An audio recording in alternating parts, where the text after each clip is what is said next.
പാഠം 856 കടുവയെ പിടിച്ച കിടുവ.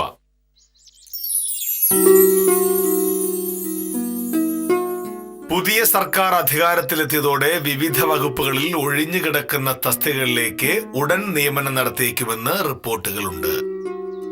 മാത്രമല്ല, വിവിധ വകുപ്പുകളിലായി മുടങ്ങിക്കിടക്കുന്ന പ്രമോഷനുകൾ ഉടനടി നൽകാൻ സർക്കാർ തയ്യാറായേക്കുമെന്നും പ്രതീക്ഷിക്കുന്നു. ഭാവേ, ഇത് കണ്ടോ? വിവിധ വകുപ്പുകളിലെ പ്രമോഷനുകൾ ഉടനടി നടപ്പിലാക്കുന്നു. എന്തായാലും അതിൽ റവന്യൂ വകുപ്പുണ്ടാകും. അങ്ങനെയാണെങ്കിൽ വലിയ താമസമില്ലാതെ കെ മോഹനേഷ് സാർ ഡെപ്യൂട്ടി തഹസിൽദാരാകും. നല്ല കാറ്. അയ്യോ, പുതിയ കാറിന്റെ പരസ്യ. ഇങ്ങനൊരു കാറ് വാങ്ങാന്നുള്ളത് എന്റെ ജീവിതത്തിലെ ഏറ്റവും വലിയ മോഹം. നടക്കാൻ പ്രയാസമൊന്നുമില്ല. കാറ് വാങ്ങാനുള്ള പൈസ കയ്യിലുണ്ട്. കാറ് വാങ്ങിക്കഴിഞ്ഞാലും അതിന് ചെലവുകൾക്ക് വേണ്ടുന്ന വരുമാനം രണ്ടുപേർക്കും ഉണ്ട്. പക്ഷെ കാറ് വാങ്ങില്ലെന്ന് തീരുമാനം എടുത്തു കഴിഞ്ഞാൽ പിന്നെ എന്ത് ചെയ്യാൻ പറ്റും? പിശുക്ക് കണ്ടുപിടിച്ച മോനട്ടനാണല്ലോ. ഞാൻ കാറ് വാങ്ങാതിരിക്കുന്നത് പിശുക്കൊണ്ടല്ല, നിനക്കറിയാലോ. ഒന്നാമത്തെ കാര്യം, കാറ് വാങ്ങുക എന്ന് പറയുന്നത് ഒരു ധൂർത്താണ്. രണ്ടാമത്തെ കാര്യം, അന്തരീക്ഷ മലിനീകരണം കാരണം. മതി. ഈ അന്തരീക്ഷ മലിനീകരണത്തിന് കാർബൺ മോണോക്സൈഡിന്റെ കഥ 7358 പ്രാവശ്യം ഞാൻ കേട്ടിട്ടുണ്ട്. കേരള സംസ്ഥാനത്തോടുന്ന ലക്ഷക്കണക്കിന് കാറുകൾ ഉണ്ടാക്കാത്ത എന്ത് മലിനീകരണമാണാവോ നമ്മളൊരു കാറ് വാങ്ങിയാൽ ഉണ്ടാകാൻ പോകുന്നതെന്ന് മാത്രമാണ് എനിക്ക് മനസ്സിലാവാത്തത്. നിന്നെ പോലുള്ളവർക്ക് ഇതൊന്നും മനസ്സിലാവില്ല. കാരണം നിങ്ങൾക്ക് സാമൂഹിക പ്രതിബദ്ധത ഇല്ല. ഇത് സാമൂഹ്യ പ്രതിബദ്ധത അല്ലല്ലോ മോഹനട്ടാ, കാശിനോടുള്ള പ്രതിബദ്ധത. ബാങ്കിൽ കിടക്കുന്ന കാശ് ചെലവാക്കാനുള്ള മടി.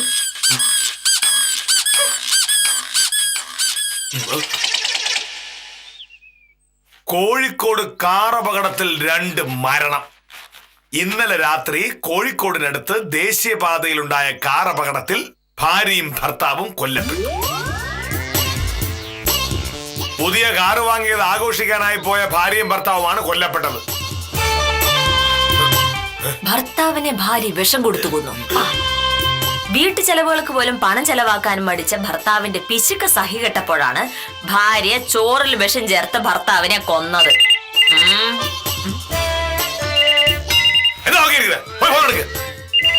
അഹങ്കാരി വിഷം കൊടുത്ത് കൊല്ലുമ്പോൾ. ഹലോ, അതെ ഉണ്ട്. ആര്? ഗോപിനാഥൻ ഡോക്ടർ ആയിരുന്നോ? മോനേട്ട പത്രം വായിച്ചോണ്ടിരിക്കുക, ഞാൻ വിളിക്കാം. മോനേട്ടാ, എന്തൊക്കെയാണ് ഡോക്ടർ വിശേഷം? അന്ന് സദാനന്ദ സാറിനെ കണ്ടിരുന്നോ? ഓ, അത് ശരി. എന്നിട്ട് എന്തായി? അതെന്തായാലും നന്നായി. ഗോപിനാഥൻ ഡോക്ടറാ. ഹലോ, നമസ്കാരം. എന്തിനു ഡോക്ടർ വിശേഷം? ഇല്ലില്ല, ആഫീസ് പോകാൻ സമയമാവുന്നേ ഉള്ളൂ. അതെ, ഞാൻ കൃത്യം 9:38 ഇവിടുന്ന് പുറപ്പെടുന്നത്. ഉണ്ടാവില്ലോ, 10 മണിക്ക് ഞാൻ ആഫീസിലുണ്ടാവും. അതെയോ? അതിനെന്താ, നേരെ വലിയ ആഫീസിലേക്ക് വന്നാൽ മതിയല്ലോ. 11:30 കഴിഞ്ഞോ?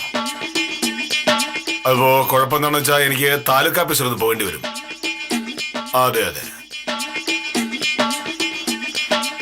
ഓ, അത് ശരി. അതെയോ? അങ്ങനെയുള്ള ആളാണ് പിന്നെ എതിര് നിൽക്കണ്ട. ഞാനില്ലെങ്കിൽ തന്നെ അപേക്ഷ കാഞ്ചന ഏൽപ്പിച്ചാൽ മതി. ശരി ഡോക്ടർ. ഡോക്ടർക്ക് ഒരു കൈവശാവകാശ സർട്ടിഫിക്കറ്റ് വേണം. 10 മണിക്ക് ഞാൻ ആഫീസിലുണ്ടാവും പറഞ്ഞപ്പോ ഡോക്ടർ പറയുക, പുള്ളിക്കാരന് വിശ്വാസമുള്ള ഒരു ജ്യോത്സ്യരുണ്ട്. അദ്ദേഹം പറഞ്ഞിരിക്കുന്നത് ഇന്ന് 11 മണിക്ക് മുമ്പ് വീട്ടിന് പുറത്തിറങ്ങരുത് എന്നാണ്. 11 മണിക്ക് മുന്നേ ഇറങ്ങിയാൽ എന്താ പറ്റുക? ആരെങ്കിലും പിടിച്ചു കടിക്കുവോ? ആ ജ്യോത്സ്യൻ വളരെ കൃത്യമായി ഭൂതവും ഭാവിയൊക്കെ പറയുന്ന ആളാണെന്നാണ് പറയുന്നത്. ഡോക്ടറുടെ കാര്യത്തിൽ ഇതുവരെ അദ്ദേഹം പറഞ്ഞ ഒരു കാര്യവും തെറ്റിട്ടില്ലെന്നാണ്. പേര് ഹരിഹര സ്വാമി. ഈ പേര് ഞാൻ കേട്ടിട്ടുണ്ട്. ഇമാതിരി സിദ്ധികളുള്ള ആളുകളെ പരിചയപ്പെടാൻ പറ്റുന്നതിന് ഏറ്റവും വലിയ ഭാഗ്യം. ഈ ഡോക്ടർ ഗോപിനാഥന് കഴിഞ്ഞ ആഴ്ച ഒരു കേസിന്റെ കാര്യത്തിനായിട്ട് സദാനന്ദ സാറിനെ കാണാൻ വന്നിരുന്നു. ഒരു പുതുപുത്തൻ കാറില്. ഏതാ കമ്പനി നിന്ന് ഞാൻ നോക്കിയില്ല. പക്ഷെ ആ കാർ കണ്ടിട്ടുണ്ടെങ്കിലോ ഒറ്റ നോടത്തിന് കുതിയായി പോകും. എന്റെ ഭഗവാനെ, അങ്ങനെ ഒരു കാർ സ്വന്തമായിട്ട് വാങ്ങാൻ ഈ ജന്മം തന്നെ കൊണ്ട് പറ്റുമോ?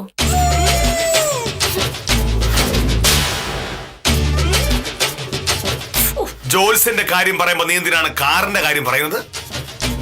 ഭാവിയും ഭൂതവും പറയുന്ന ഒരു മഹാസിദ്ധനെ കുറിച്ച് പറയുമ്പോ സമൂഹത്തെ മുഴുവൻ ഉപദ്രവിക്കുന്ന കാറിനെ പറ്റിയാണോ പറയുന്നത്? ഡോക്ടർ ഗോപിനാഥനല്ലേ ഈ പറഞ്ഞ സ്വാമിയുടെ കാര്യം പറഞ്ഞത്? അതെ. അത് കേട്ടപ്പോ തന്നെ മോഹനയുടെ വിശ്വാസമായി. ആ സ്വാമിയെ കാണണമെന്ന് മോഹം ഉണ്ടായി. ഞാൻ പറഞ്ഞത് അതേ ഗോപിനാഥൻ ഡോക്ടർ വാങ്ങിയ പുതിയ കാറിനെ പറ്റിയാണ്. ഗോപിനാഥൻ ഡോക്ടർ ജോൽസിനെ പറ്റി പറഞ്ഞപ്പോ അത് ശരി, കാറിനെ പറ്റി പറഞ്ഞപ്പോഴോ അത് തെറ്റ്. അത് എവിടത്തെ മോനട്ടാ? കാറിനെ സംബന്ധിച്ച ന്യായങ്ങളൊക്കെ ഞാൻ നേരത്തെ പറഞ്ഞു കഴിഞ്ഞു. ഇനി ആ വിഷയം സംസാരിക്കേണ്ട കാര്യമേ ഇല്ല. ഓ, എങ്കിലാ ജോൽസിനെ പറ്റി എനിക്കും കുറച്ച് പറയാനുണ്ട്. അയാൾ ഏതോ ഭൂലോക തട്ടിപ്പുകാരനാ. മനുഷ്യനെ പറ്റി ജീവിക്കുന്ന ഇത്തരം സാധനങ്ങളെ തല മൊട്ടയടിച്ച് നാട് കടത്തണമെന്നാ എന്റെ അഭിപ്രായം. ആഹാ, ഹരിഹരസ്വാമി തട്ടിപ്പുകാരനാണെന്ന് നീ പറഞ്ഞ പോരല്ലോ. ഈ നാട്ടിലെ ഏറ്റവും പേരെടുത്ത ഡോക്ടറാണ് ഗോപിനാഥൻ ഡോക്ടർ. അദ്ദേഹത്തിന് ആ സ്വാമിയെ വിശ്വാസമാണെന്ന് നിനക്ക് മനസ്സിലായല്ലോ. സ്വാമി ഒരു തട്ടിപ്പുകാരനായിരുന്നെങ്കിൽ ഡോക്ടറെ പോലെ പ്രശസ്തനായ ഒരാൾ സ്വാമി വിശ്വസിക്കുമോ? എന്റെ മോനട്ടാ, ആ കാര്യങ്ങൾ പറയാതിരിക്കാൻ നല്ലത്. ഇത്തരം തട്ടിപ്പുകാരുടെ ആൾദൈവങ്ങളുടെ ഒക്കെ അടുത്ത് ഏറ്റവും കൂടുതലായിട്ട് പോകുന്നത് സമൂഹത്തിലെ ഉയർന്ന നിലയിലുള്ള ആളുകളല്ലേ. സാധാരണക്കാർക്ക് അതിലൊന്നും ഒരു താല്പര്യം ഉണ്ടാവില്ല. പക്ഷെ സമൂഹത്തിലെ യോഗ്യന്മാര് തങ്ങളുടെ അനുയായികളാണ് എന്ന് പറഞ്ഞ് ഈ പറയുന്ന തട്ടിപ്പുകാരെ മറ്റുള്ള ആളുകളെ പറ്റിക്കും. ഇപ്പൊ ഗോപിനാഥൻ ഡോക്ടർ ഹരിഹരസ്വാമിയുടെ അനുയായിയാണെന്ന് പറഞ്ഞ് എന്നെ സ്വാധീനിക്കാൻ മോഹനായിട്ട് ശ്രമിച്ചില്ലേ? അതുപോലെ. എന്ത്? ഈ ലോകത്ത് നിനക്ക് മാത്രമേ ബുദ്ധിയുള്ളൂ, ബാക്കിയുള്ളവരൊക്കെ മണ്ടന്മാരാണെന്നാണോ? കുറച്ചു മുന്നേ മോഹനേട്ടനാണ് അങ്ങനെ പറഞ്ഞത്. ഈ ലോകത്ത് ഇതുവരെ കാറ് വാങ്ങിയ സകല ആളുകളും മണ്ടന്മാരും, കാറില്ലാത്ത മോഹനേട്ടൻ മാത്രം ബുദ്ധിമാനുമാണെന്ന്. കാറ് പോലല്ല സ്വാമികളുടെ കാര്യം. ഒരിക്കലും അല്ല. കാറ് വാങ്ങിയിട്ടുണ്ട്, അതുകൊണ്ട് എന്തെങ്കിലുമൊക്കെ ഒരു ഉപയോഗം ഉണ്ടാവും. അതിനെപ്പറ്റിയാണല്ലോ നമ്മൾ സംസാരിച്ചുകൊണ്ടിരുന്നത്. അതുകൊണ്ട് തൽക്കാലം നമുക്ക് സ്വാമിയുടെ കാര്യം അങ്ങോട്ട് മാറ്റി നിർത്തി കാറിന്റെ കാര്യം സംസാരിക്കാം. കാറിന്റെ കാര്യം സംസാരിക്കാൻ എനിക്ക് താല്പര്യമില്ല. നീ എന്തൊക്കെ പറഞ്ഞാലും ആ കാര്യത്തിൽ എന്റെ തീരുമാനത്തിൽ ഒരു മാറ്റം ഉണ്ടാവില്ല. നമ്മൾ കാറ് വാങ്ങില്ല. വക്കീലേ, ഉദവന വലിയ കേസ് വരുന്നാവും. വലിയ വലിയ വക്കീലന്മാരൊക്കെ ഒരു കേസിന് 5-10 ലക്ഷമൊക്കെയാണ് പ്രതിഫലമായി വാങ്ങുന്നത്. അത്തരം ഒരു കേസ് കിട്ടിയാൽ പിന്നെ നിനക്ക് എന്റെ സഹായമില്ലാതെ എന്നെ കാറ് വാങ്ങാമല്ലോ. പക്ഷെ പോക്കറ്റിന്റെ കേസും തമ്മിത്തല്ല് കേസും ഒക്കെ വാദിച്ച 1500 രൂപയെ കൂടുതലൊന്നും കിട്ടുന്നതാണ് സത്യം. ഇതിന്റെ മറുപടി ഞാൻ വന്നിട്ട് പറഞ്ഞുതരാം. നമസ്കാരം വക്കീലെ. ഒരു കേസുണ്ട്. വേറെ വക്കീലിന്റെ അടുത്ത് പോവേണ്ടതായിരുന്നു. പക്ഷേ ഞാൻ വളരെ തന്ത്രപരമായി ഇടപെട്ട് കക്ഷിയെ സ്വാധീനിച്ച് ശരിയാക്കി എടുത്തു. വളരെ നന്നായി. അത് ഒരു നല്ല കേസ് കിട്ടാനായിട്ട് ഞാൻ കാത്തിരിക്കുകയായിരുന്നു. ഉത്തമ, ആരാ കക്ഷി? എന്താ കേസ്? പറയാം. തയ്യക്കട നടത്തുന്ന ശേഖരൻകുട്ടിയുടെ അനിയൻ വേലായുധനും ബാർബർ ചന്ദ്രനും തമ്മിൽ ഇന്നലെ ഭയങ്കര പൊരിഞ്ഞാടി. ബാർബർ ചന്ദ്രന്റെ ഭാര്യയ്ക്ക് ഈ വേലായുധൻ പ്രേമലേഖനം കൊടുത്തെന്നോ മറ്റോ ആണ് കേസ്. എന്തായാലും തല്ലിൽ വിജയിച്ചത് വേലായുധനാ. ചന്ദ്ര ആശുപത്രിയിലുമായി. പോലീസ് കേസായി. ഇന്ന് വെളുപ്പിനെ വേലായുധനെ പോലീസ് പൊക്കിക്കൊണ്ട് പോവുകയും ചെയ്തു. വധശ്രമത്തിനാണ് കേസ്. കോടതിയിൽ നിന്ന് ജാമ്യം കിട്ടൂല എന്ന് പറഞ്ഞപ്പോ ശേഖരൻകുട്ടി വക്കീൽ അന്വേഷിച്ചിറങ്ങിയതാണ്. കൃത്യമായി എന്റെ കൺമുമ്പിൽ വന്നുകൊണ്ട് കേസ് ഞാൻ ഇവിടത്തെ വക്കീലിന് വേണ്ടി പിടിച്ചു. എന്താണ് ഇങ്ങനെ നോക്കുന്നൊന്നും പറയാതെ? ഇതാണോ ഉത്തമൻ കഷ്ടപ്പെട്ട് പിടിച്ചോണ്ട് വന്ന കേസ്? ഈ കേസിന് എന്താണ് കുഴപ്പം? എന്റെ വാലിരിക്കുന്ന വല്ലതും കേൾക്കാൻ നിൽക്കല്ലേ ഉത്തമ. ഒരു കാറ് വാങ്ങുന്ന കാര്യം പറഞ്ഞു ഞാനും മോഹനേട്ടൻ തമ്മിൽ ഒരു ഗംഭീര വഴക്ക് നടക്കുമ്പോഴാ ഉത്തമൻ വക്കീലേ എന്ന് വിളിച്ചത്.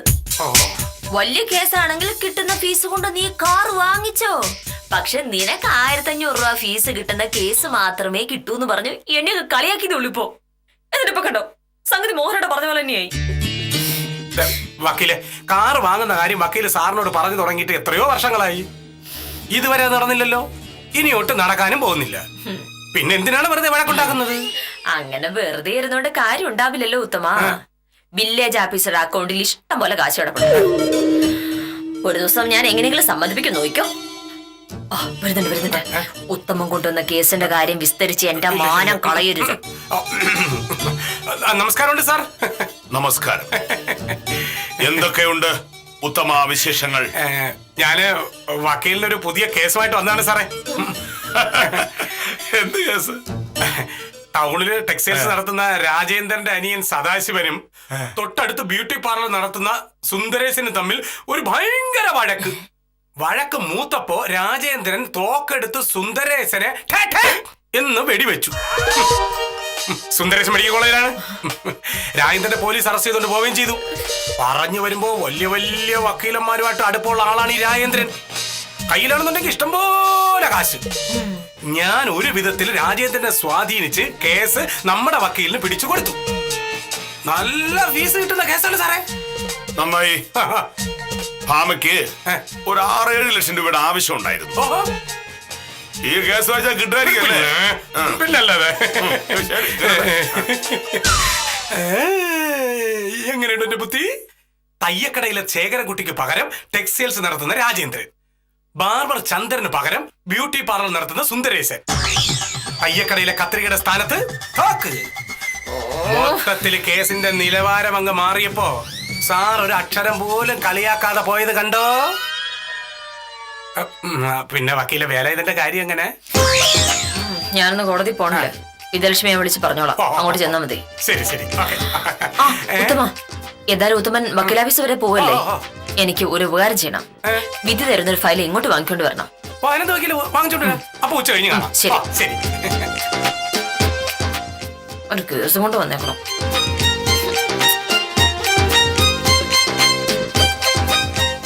എത്ര രൂപ ഫീസ് കിട്ടും? ഇത് അല്ല, ഉത്തമം കൊണ്ടുവന്ന ആ കേസ് വാദിച്ചാൽ എത്ര രൂപ ഫീസ് കിട്ടുമെന്ന്. ഫീസിന്റെ കാര്യം പറയുന്നത് ഉത്തമനോടല്ലോ. കക്ഷി വക്കാലത്ത് ഒപ്പിട്ട് തരാൻ വരും പറയും.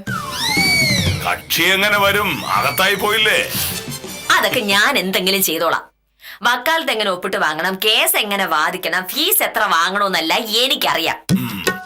നമ്മൾ പറഞ്ഞു വന്ന വിഷയം അതല്ലല്ലോ. ഒരു കാർ വാങ്ങുന്നതിനെ പറ്റിയല്ലേ? ആ കാര്യം നമ്മൾ സംസാരിച്ച് തീർത്തതാണ്. കാറ് വാങ്ങാൻ എന്റെ കയ്യിൽ പൈസ ഇല്ല. ഇനിയിപ്പോ നിന്റെ കയ്യിൽ പൈസ ഉണ്ടെങ്കിൽ നീ വാങ്ങിച്ചോ. എനിക്കതിൽ ഒരു എതിർപ്പുണ്ടാവില്ല. എന്റെ പൈസ ഇല്ലെന്നുള്ളവര് മോനോട്ട് തന്നെ അറിഞ്ഞൂടെ? കയ്യിൽ പൈസ ഇല്ലാത്തവർ കാറ് വാങ്ങുന്നതിനെ പറ്റി ആലോചിക്കുന്നത് പോലും ശരിയല്ല എന്നാണ് എന്റെ അഭിപ്രായം. എന്റെ കയ്യിൽ പൈസ ഇല്ലാതായിപ്പോയത് എങ്ങനെയാണെന്ന് മോഹനേട്ടനെ അറിയാലോ. ഞാൻ ഒരുപാട് കേസ് വാദിക്കുകയും ഒരുപാട് ഫീസ് വാങ്ങിക്കുകയും ചെയ്തിട്ടുണ്ട്. അങ്ങനെ കിട്ടുന്ന പൈസ മുഴുവനും ചക്കരെ പഞ്ചാരെ എന്നൊക്കെ വിളിച്ച് മോഹനേട്ടൻ വാങ്ങിച്ചെടുത്തു. ആ പിന്നെ ആര്? ഒരു മനുഷ്യ സ്ത്രീയായി നിന്നെ ഞാൻ എങ്ങനെയാണ് ചക്കരെ പഞ്ചാര എന്നൊക്കെ വിളിക്കുന്നത്? ഞാനങ്ങനെ വിളിച്ചിട്ടേ ഇല്ല. അങ്ങനെ വിളിച്ചിട്ടുണ്ടാവില്ല. പക്ഷെ അതുപോലത്തെ ഓരോന്ന് വിളിച്ച് സോപ്പിട്ട് എന്റെ കയ്യിലിരുന്ന പൈസ മുഴുവനും മോനോട്ട് അടിച്ചെടുത്തു. നീ പറയുന്ന കേട്ടാ തോന്നും അങ്ങനെ എന്റെ കയ്യിൽ കിട്ടിയ പൈസയെല്ലാം ഞാൻ ധൂർത്തം ചെലഞ്ഞു തോന്നല്ലോ. ദൂർത്തൊന്നും അടിച്ചു കളഞ്ഞിട്ടുണ്ടാവില്ല. പക്ഷെ അതുകൊണ്ട് ഒരു ഉപയോഗം ഉണ്ടാവുന്നില്ലല്ലോ. പണത്തിന്റെ ഉപയോഗം വരുന്നത് എപ്പോഴാണ് എന്ന് നമുക്ക് മുൻകൂട്ടി തീരുമാനിക്കാൻ പറ്റില്ല. അതുകൊണ്ടാണ് ബുദ്ധിയുള്ള മനുഷ്യൻ സമ്പാദ്യശീലം വളർത്തിയത്. പക്ഷെ മോഹനേട്ടാ, കാർ വാങ്ങുന്ന പ്രശ്നമില്ല. ഇനി മേലിൽ അങ്ങനെ ഒരു ചർച്ച ഇവിടെ ഉണ്ടാകരുത്. എനിക്ക് അത് ഇഷ്ടമല്ല. ഞാൻ ഇറങ്ങുന്നു.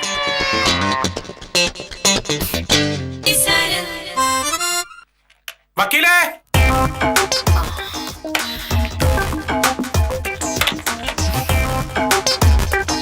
നമസ്കാരം വക്കീലേ. ദാണ്ട ഫയല്. കേസിന്റെ കാര്യം എന്താ ഉത്തമ? വിദ്യാലക്ഷ്മി വക്കീല് വിളിച്ച് പറഞ്ഞില്ലേ? വേലായുധനെ റിമാൻഡ് ചെയ്ത്. ഇനിയിപ്പോ 2 ദിവസം കഴിഞ്ഞ് സെഷൻസിൽ ജാമ്യാപേക്ഷ കൊടുക്കാന്നാണ് വിദ്യാലക്ഷ്മി വക്കീൽ എന്റെ അടുത്ത് പറഞ്ഞത്. അതേ ഉള്ളു വഴി. ഞാനത് പ്രതീക്ഷിച്ചതാ. അതുകൊണ്ട് വക്കീലേ, നമ്മുടെ കാറ് വാങ്ങൽ ഏതുവരെ എത്തി? സാറെന്തോന്ന് പറഞ്ഞേ? വില്ലേജ് ഓഫീസർ അത്ര പെട്ടെന്നൊന്നും സമ്മതിക്കാൻ പോകുന്നില്ലെന്ന് അറിയാലോ ഉത്തമ. കാറ് വാങ്ങാതിരിക്കാൻ കണ്ടുപിടിക്കാവുന്ന സകല കാര്യങ്ങളെ സാറ് കണ്ടുപിടിക്കും. നമ്മുടെ ഗോപിനാഥൻ ഡോക്ടർ പുതിയ കാറ് വാങ്ങിയാലും ഞാൻ പറഞ്ഞപ്പോ മോഹനേട്ടൻ എന്നോട് പറഞ്ഞു ഡോക്ടർക്ക് വിവരമില്ലെന്ന്.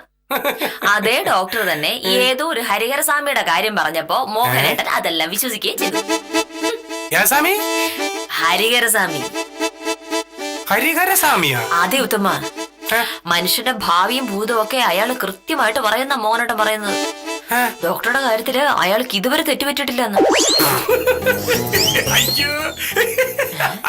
എന്തോ വെച്ചിരിക്കുന്നത് വക്കീലേ? ആ പറഞ്ഞതൊക്കെ മോനേട് സാറ് വിശ്വസിച്ചത് മനസ്സിലാക്കാം. ഈ സാറിനെ ഈ പറഞ്ഞ ഉടായ്പകളൊക്കെ ഭയങ്കര ബഹുമാനമാണല്ലോ. പക്ഷെ വിവരവും വിദ്യാഭ്യാസമുള്ള വക്കീലും കൂടെ അതിനെ വിശ്വസിച്ചാലോ? അല്ല ഞാൻ വിശ്വസിച്ചിട്ടൊന്നുമില്ല. പക്ഷേ വക്കീലേ, നിക്ക്. ഈ പറഞ്ഞ ഹരിഹര സ്വാമി എന്ന് പറഞ്ഞില്ലേ, യവൻ പണ്ട് ഇവിടെ കഞ്ചാവും വലിച്ച് തെക്ക് വടക്കെന്ന് തെണ്ടി തിരിഞ്ഞ് നടന്ന ഒരു സുകുമാരനാണ്. പോലീസുകാർ പിടിച്ച് നല്ലത് 4 കൊടുത്തപ്പോ നാട് വിട്ടു പൊക്കളഞ്ഞു. 10-12 വർഷം കഴിഞ്ഞ് തിരിച്ചു വന്നപ്പോ ഹരിഹരസ്വാമിയായി. ദേ, ഇവന്റെ പഴയ ചരിത്രം നാട്ടിൽ പലർക്കും അറിഞ്ഞൂടാ. പക്ഷെ എനിക്ക് ആളെ കണ്ടപ്പോഴേ പിടികിട്ടിയല്ലോ. എനിക്ക് അവനെ മനസ്സിലായെന്ന് അവന് മനസ്സിലായതോടുകൂടി എന്റെ കാല് പിടിച്ചു. പിന്നെ ഒരാളിന്റെ വയറ്റിപ്പഴപ്പിന്റെ പ്രശ്നമല്ലേ, എങ്ങനെ ആയിക്കോട്ടെ എന്ന് പറഞ്ഞോണ്ട് ഞാനൊന്നും പറയാനും പോയില്ല. ഇതെല്ലാം നേരാണോ ഉത്തമ? സത്യം. അങ്ങനെയാണെങ്കിൽ ഉത്തമനൊരു ആവശ്യം വന്നാൽ ഹരിഹരസ്വാമി ഉത്തമന്റെ കൂടെ നിൽക്കോ? എനിക്കെന്തോന്ന് ആവശ്യം വരാൻ? എനിക്കൊരാവശ്യം വന്നാൽ ഉത്തമൻ എന്റെ കൂടെ നിൽക്കുവോ? അത് പിന്നെ അങ്ങനെ ചോദിച്ചാ ഞാൻ നിൽക്കൂലേ? അപ്പൊ ശരി. അപ്പൊ എനിക്കൊരു ആവശ്യം വരുന്നു, ഉത്തമൻ എന്റെ കൂടെ നിൽക്കുന്നു, ഹരിഹരസ്വാമി ഉത്തമന്റെ കൂടെ നിൽക്കുന്നു. അങ്ങനെ ഞാൻ കാറ് വാങ്ങുന്നു. ആ ഒരു റൂട്ട് എനിക്ക് മനസ്സിലായില്ല. ഞാൻ പറഞ്ഞുതരാം. ഞാൻ പറഞ്ഞു തരുന്ന പോലെ ഉത്തമന് ഹരിഹരസ്വാമിയും കൂടെ ചെയ്തിട്ടുണ്ടെങ്കിൽ 1 മാസത്തിനുള്ളിൽ ഈ മുറ്റത്ത് ഒരു കാർ കിടക്കും. അതങ്ങനെ? വൈകിട്ട് മോഹനടൻ ആഫീസിൽ നിന്ന് വരുമ്പോ ഈ ഹരിഹരസ്വാമി മോഹനടനെ വഴി വെച്ച് കാണുന്നു.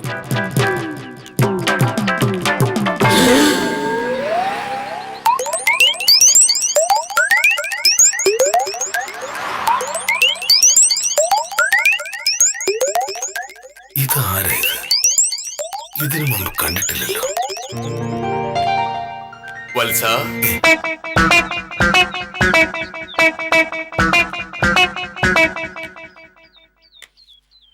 വില്ലേജ് ഓഫീസറാണല്ലേ? അതെ, കണ്ടപ്പോ തന്നെ തോന്നി. നിങ്ങളുടെ കണ്ണുകളിൽ കാണുന്ന ആജ്ഞാശക്തി കണ്ടാൽ തന്നെ അറിയാം നിങ്ങളൊരു ഉയർന്ന സർക്കാർ ഉദ്യോഗസ്ഥനാണെന്ന്. എനിക്ക് മനസ്സിലായില്ല. ഞാൻ ഹരിഹരസ്വാമികൾ. എന്താ മുഖത്തൊരു അന്താളിപ്പ്? ഞാൻ സ്വാമികളെ കുറിച്ച് കേട്ടിട്ടുണ്ട്. ഡോക്ടർ ഗോപിനാഥ് സാർ പറഞ്ഞതാ. ഡോക്ടർ ഗോപിനാഥൻ എന്റെ ഒരു ഭക്തനാണ്. വിശാലമായ നെറ്റി, ചീകി ഒതുക്കിയ തലമുടി, വൃത്തിയായി അലക്കി തേച്ച വസ്ത്രം. നിങ്ങളൊരു സത്യസന്ധനും കൃത്യനിഷ്ഠക്കാരനുമായ ഒരു ഉദ്യോഗസ്ഥനാണ്. സത്യമാണ്. നിങ്ങളുടെ ജീവിതത്തിൽ അത്ഭുതകരമായ മാറ്റങ്ങൾ ഉണ്ടാകാൻ പോകുന്നു എന്നെന്റെ മനസ്സ് പറയുന്നു. നിങ്ങളൊരു പ്രമോഷൻ പ്രതീക്ഷിച്ചിരിക്കുകയാണ്.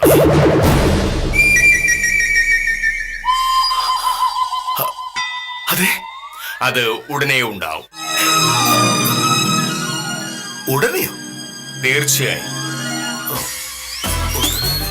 ഞാൻ പറഞ്ഞത് താങ്കൾക്ക് വിശ്വാസമായില്ല എന്ന് തോന്നുന്നു. എന്താ പേര്? K Mohanakrishnan sir. മോഹനകൃഷ്ണൻ സാറെന്ന് നാട്ടുകാർ വിളിക്കും. അപ്പോ മോഹനകൃഷ്ണൻ വീട്ടിലേക്കാണ് പോണല്ലേ? അതെ. വീട്ടിലെത്തുമ്പോ നിങ്ങളുടെ ഭാര്യ ഇന്ന് നിങ്ങളെ സ്വീകരിക്കുന്നത് പതിവില്ലാത്ത ഒരു പലഹാരം തന്നായിരിക്കും. ആ പലഹാരം നിങ്ങൾക്ക് വളരെ ഇഷ്ടമുള്ളതുമായിരിക്കും. അതിനുള്ള സാധ്യത വളരെ കുറവാണ്. ആദ്യം വിശ്വസിക്കൂ, എന്നിട്ട് തർക്കിക്കൂ. ഓ, നിങ്ങളുടെ ഭാര്യ നിങ്ങൾക്കെന്നും ചായ ഉണ്ടാക്കി തരാറില്ലേ? ഉണ്ട്. മധുരം കൂടുകയോ കുറയുകയോ ചെയ്താൽ വഴക്കുണ്ടാക്കുന്ന ആളാണ് നിങ്ങൾ. ഇന്ന് അവർ ഉണ്ടാക്കി തരുന്ന ചായയിൽ പഞ്ചസാര വളരെ കൂടുതലായിരിക്കും. അതിന്റെ പേരിൽ ഉടനെ വഴക്കുണ്ടാക്കാൻ പോകരുത്. കാരണം അല്പസമയത്തിനുള്ളിൽ അവർ നിങ്ങൾക്ക് വളരെ സന്തോഷം തരുന്നൊരു കാര്യം ചെയ്യും. നിങ്ങൾ പ്രതീക്ഷിക്കാത്ത ഒരു വലിയ കാര്യമാണ് അവർ ചെയ്യുന്നത്. അത് സാമ്പത്തിക ഇടപാടുമായി ബന്ധപ്പെട്ട കാര്യം. ഇത്തരം കാര്യങ്ങൾ നിങ്ങളുടെ ജീവിതത്തിൽ സംഭവിക്കുകയാണെങ്കിൽ എന്നെ നിങ്ങൾക്ക് വിശ്വാസമാവുമല്ലോ. ഉടനെ എന്നെ അറിയിക്കുക. ഞാൻ അമ്പലത്തിന് മുമ്പിലെ ആൾത്തറയുടെ മുന്നിലുണ്ടാവും. ഒരു വാഹനം അയച്ചാൽ ഞാൻ നിങ്ങളെ വീട്ടിലെത്തി കാണും. അപ്പോ നിങ്ങളുടെ പ്രൊമോഷനെ പറ്റി സംസാരിക്കാം. സോമൻ, എനിക്ക് വേറെ പോയോ? ഇതൊക്കെ നടക്കോ? ആള് വലിയ ദിവ്യനായിരിക്കും, പക്ഷെ ഭാമയുടെ സ്വഭാവം അദ്ദേഹത്തിന് പിടികിട്ടിട്ടുണ്ടാവില്ലല്ലോ. ഭാമേ,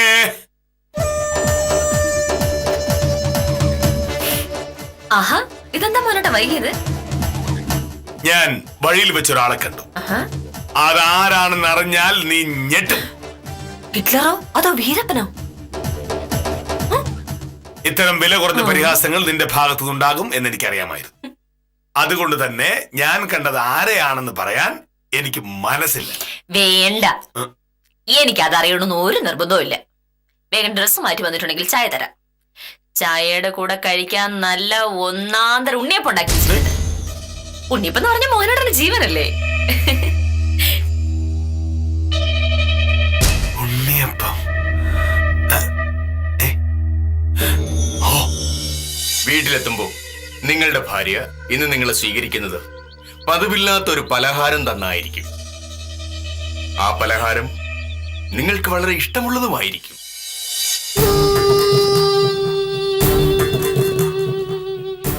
ഹരിഹരസ്വാമികൾ ഞാൻ വിചാരിച്ചതിനേക്കാൾ വലിയ പുള്ളിയാണല്ലോ.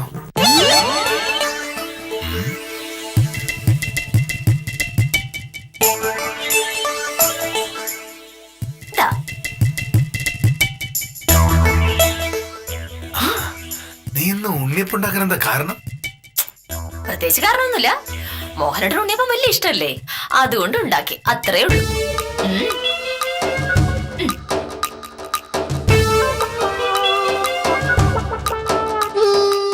എങ്ങനെയുണ്ട്? നന്നായിട്ടുണ്ട്.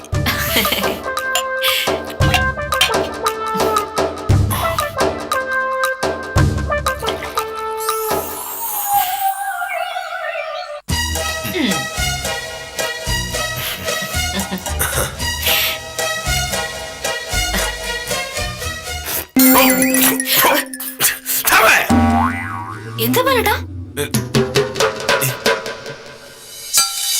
ഇന്ന് അവർ ഉണ്ടാക്കി തരുന്ന ചായയിൽ പഞ്ചസാര വളരെ കൂടുതലായിരിക്കും. മോനട്ടാ, എന്താ ആലോചിക്കണേ? ഒന്നുമില്ല, വെറുതെ വരുന്ന ആലോചിച്ചതാ. ചായ കുടിക്കാം, ഞാൻ പോയി ഫോൺ എടുക്കാം.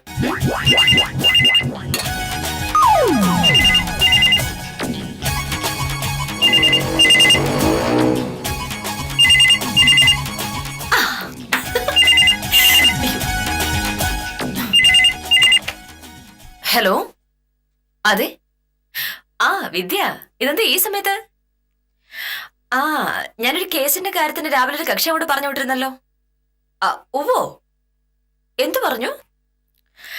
അതെന്തായാലും നന്നായി. ശരി ശരി. ആര്? ബാലേന്ദ്രൻ ചേട്ടനോ? എന്റെ ഈശ്വര, ഞാനത് പ്രതീക്ഷിച്ചതേ ഇല്ല. ഇത് നമുക്ക് ലോട്ടറി അടിച്ച പോലെ ആയില്ല വിദ്യ. എപ്പോ തരാന്നാ പറഞ്ഞത്? അതെയോ? എന്തായാലും എന്റെ വകയുടെ പ്രത്യേക നന്ദി പറഞ്ഞേക്കൂ. ശരി ശരി. എന്റെ മോഹനട്ടാ, ബാലേന്ദ്രൻ ചേട്ടന്റെ കേസ് വാദിച്ച് വെച്ചിട്ട് മാസം 3 കഴിഞ്ഞു. വക്കീൽ ഫീസ് എന്നാൽ ബാക്കി കിട്ടാനുണ്ടായിരുന്നത് 20,000 രൂപയാണ്. 10,000 രൂപ എനിക്കും 10,000 രൂപ വിദ്യക്കും. ബാലേന്ദ്രൻ ചേട്ടനെ വിളിക്കുമ്പോഴല്ല അദ്ദേഹം പറയും കയ്യിലിപ്പോ ഒറ്റ പൈസ ഇല്ലെന്ന്. എന്തായാലും ഇന്ന് ബാലേന്ദ്രൻ ചേട്ടൻ വക്കീൽ ഓഫീസിൽ ചെന്നിരുന്നു. വിദ്യയോട് നാളെ തന്നെ പൈസ കൊടുക്കാന്ന് പറഞ്ഞു. ഇതെന്താ മോനോട് ഒരു സന്തോഷമില്ലാത്ത? എനിക്ക് നാളെ 10,000 രൂപ കൈ കിട്ടും. ആ പൈസ കൊണ്ടുപോയി സഹകരണ ബാങ്കിലിട്ട് മോഹനോട് ആളാവാലോ. രാവിലെ പൈസ കിട്ടിയിട്ടുണ്ടെങ്കിൽ അപ്പൊ തന്നെ ഞാൻ വില്ലേപ്സിൽ കൊടുത്തു വിട്ടേക്കാം.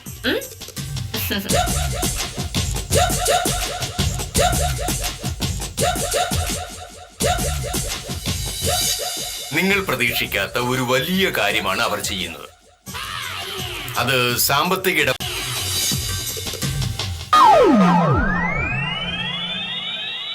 അദ്ദേഹം ആള് കൊള്ളാലോ.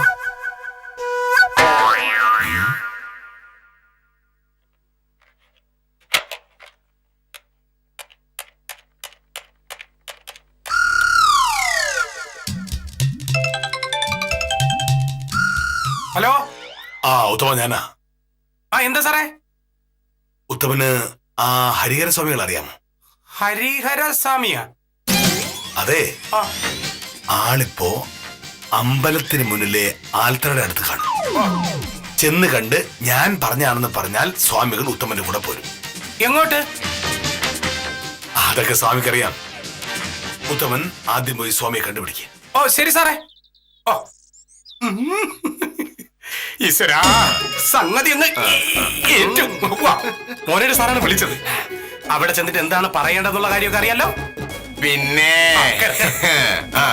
സ്വാമി കേറ്. പിടിച്ചിരുന്നോ? കേറിക്കോ. ഓ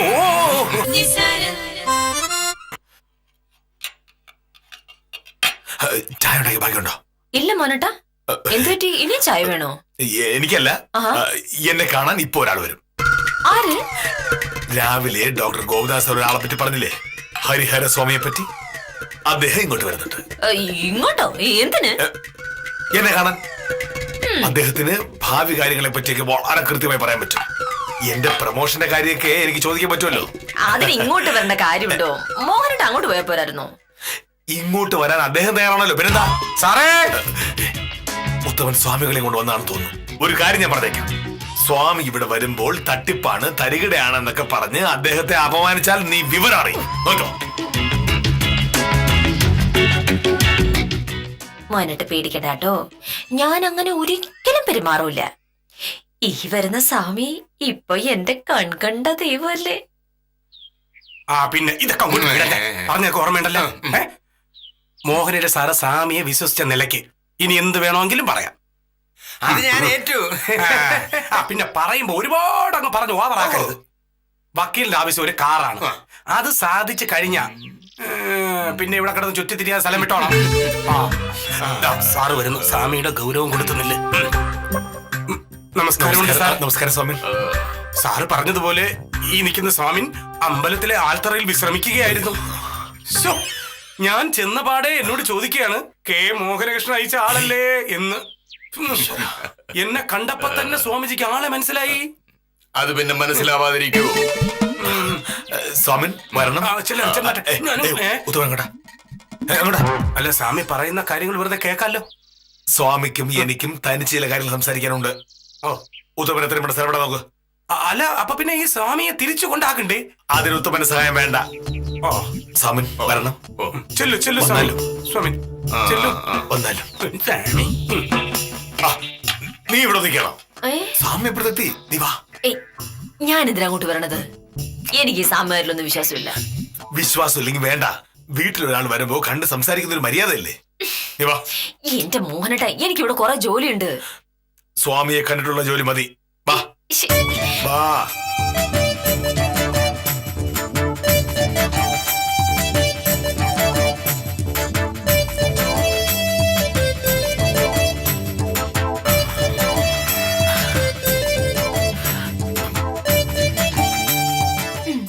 മോഹനകൃഷ്ണന്റെ ഭാര്യയാണല്ലേ? അതെ. എന്താ പേര്? സത്യഭാമ. മോഹനകൃഷ്ണനും സത്യഭാമയും നല്ല ചേർച്ചയുള്ള പേര്. പക്ഷേ ആ ചേർച്ച പേരിൽ മാത്രമേ ഉള്ളൂ എന്നാണ് ഞാൻ മനസ്സിലാക്കുന്നത്. ഞങ്ങൾ തമ്മിൽ അങ്ങനെ വഴക്കൊന്നുമില്ല. ഇല്ല ഇല്ല. വഴക്കുണ്ടാകില്ല. പക്ഷേ സത്യഭാമയുടെ മനസ്സിൽ ചില പരാതികളുണ്ട്. അതിന്റെ പ്രയാസങ്ങൾ സത്യഭാമയുടെ മുഖത്ത് ഞാൻ കാണുന്നു.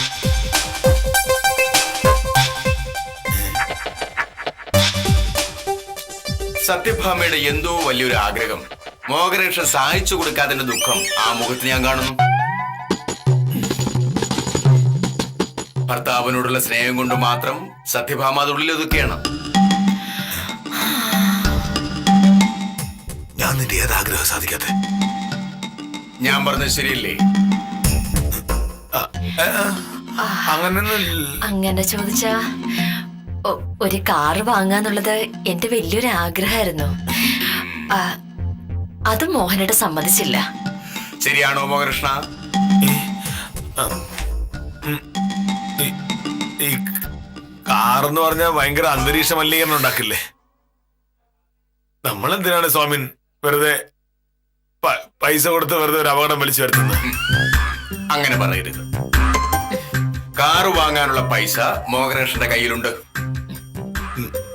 എന്നിട്ടും സത്യഭാമയുടെ ആഗ്രഹം സാധിക്കാത്തവരുള്ള അസംതൃപ്തിയാണ് മോഹനകൃഷ്ണന്റെ പ്രൊമോഷൻ തടസ്സപ്പെട്ടിരിക്കുന്നത്. Negative energy.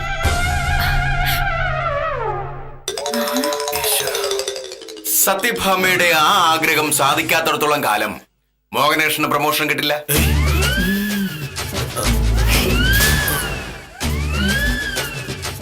ഞാൻ പറഞ്ഞാൽ പറഞ്ഞതാണെന്ന് മോഹനകൃഷ്ണൻ അറിയാലോ. ഓ, എന്തു പറയുന്നു?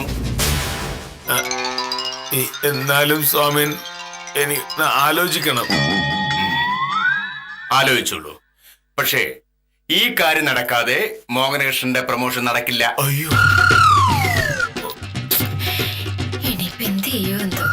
പിന്നെ ഞാൻ ഇവിടം വരെ വന്നതിന് ഒരു ചെറിയ ഫീസ് ഉണ്ട്. ചില മന്ത്രതന്ത്രങ്ങൾ നടത്താനുള്ള ഫീസ് മോഹനകൃഷ്ണൻ വായിക്കണം. ഓ, അത് ചെയ്തോളാം. എത്ര പൈസയാവും? 10,000 രൂപ. 10,000 രൂപ. എന്താ? ഈ തരാം, പക്ഷെ ഈ 10,000 രൂപ കുറച്ച് കൂടുതലല്ലേ സ്വാമി? കുറച്ച് കുറയ്ക്കാമോ? ഒരിക്കലുമില്ല. 10,000-ൽ ഒരൊറ്റ രൂപ പോലും ഞാൻ കുറയ്ക്കില്ല. അല്ല, കുറയ്ക്കാൻ സത്യഭാമയും പറയില്ല. പറയോ? സാരമില്ല. ഞാൻ അല്ല, പണം ഇപ്പൊ തരുന്നോ അതോ? സ്വാമിൻ ഇപ്പോഴെന്റെ കയ്യിലില്ല. ഞാനൊരു ചെക്ക് എഴുതി തരാം. മതി. വണ്ടി ചെക്കാവരുത്. ഇല്ല സ്വാമിൻ, കെ മോഹനൻ സാറിന്റെ ചെക്ക് ഒരിക്കലും വണ്ടി ചെക്കാവില്ല. ഞാനിപ്പോ വരാം. മോഹനേട്ടൻ ഒന്ന് ഇവിടെ നിക്ക്. ഞാൻ പോയി ചെക്ക് എടുക്കും. ഇപ്പൊ വേണ്ട, നിക്ക്.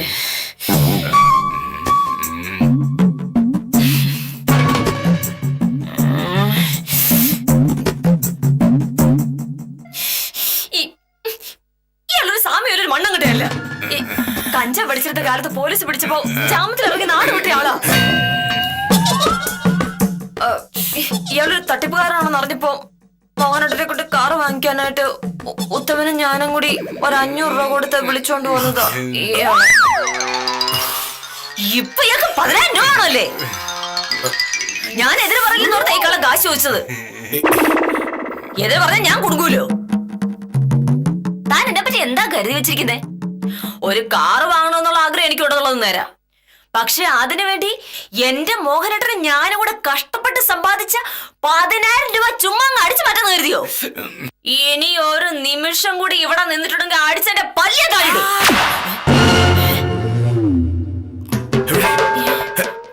എവിടെ പോയി സ്വാമൻ? ഇതായുടെ സ്വഭാവം. ഇവിടെ വന്നിട്ടുണ്ടെങ്കിൽ ഹിമാലയത്തിൽ പോകും.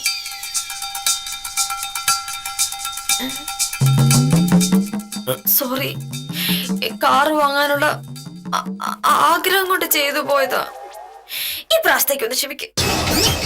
തന്റെ ഒരു ആഗ്രഹം സാധിക്കാനായി മോഹനകൃഷ്ണന്റെ മുമ്പിൽ ഒരു നാടകം കളിക്കാൻ തയ്യാറായെങ്കിലും ഭർത്താവിനെ പറ്റിക്കാൻ മറ്റൊരാൾ ശ്രമിക്കുമ്പോൾ സത്യഭാമ കൂട്ടുനിൽക്കില്ല. കാറ് വാങ്ങുന്നതിനെ സംബന്ധിച്ച തർക്കം ഇനിയും നീളുമെന്ന് ഉറപ്പിച്ച് ഇന്നത്തേക്ക് വിടാം. കാര്യം നിസാരം തുടരുന്നു.